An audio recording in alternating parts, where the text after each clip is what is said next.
بسم اللہ الرحمن الرحیم۔ السلام علیکم ورحمۃ اللہ وبرکاتہ۔ ناظرین گرامی، کان، آنکھ، زبان اور دل کی برائی سے بچنے کی مسنون دعا۔ شکل بن حمید رضی اللہ تعالیٰ عنہ کہتے ہیں کہ میں نبی کریم صلی اللہ علیہ وسلم کے پاس آیا۔ میں نے عرض کیا، اللہ کے نبی صلی اللہ علیہ وسلم، مجھے کوئی ایسا تعوذ یعنی شر و فساد سے بھاگ کر اللہ کی پناہ میں آنے کی دعا بتائی جس کے ذریعے میں اللہ تعالیٰ کی پناہ مانگو۔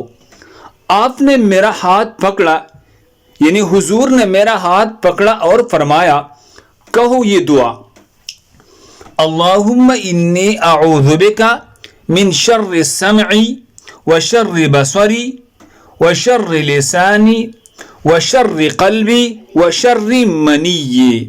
اے اللہ، میں تیری پناہ مانگتا ہوں اپنے کان کی برائی، نظر کی برائی، زبان کی برائی، دل کی برائی اور اپنی منی کی برائی سے۔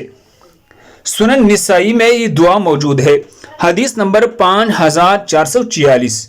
فائدے کے طور پر یہ بات یاد رکھیے، بری باتوں کے سننے کی رغبت کان کا شر ہے اور بری چیزوں کے دیکھنے کی رغبت آنکھ کا شر ہے، اور بری بات زبان کا شر ہے، اور بری بات سوچنا دل کا شر ہے، اور حرام کاری کی رغبت منی کا شر ہے۔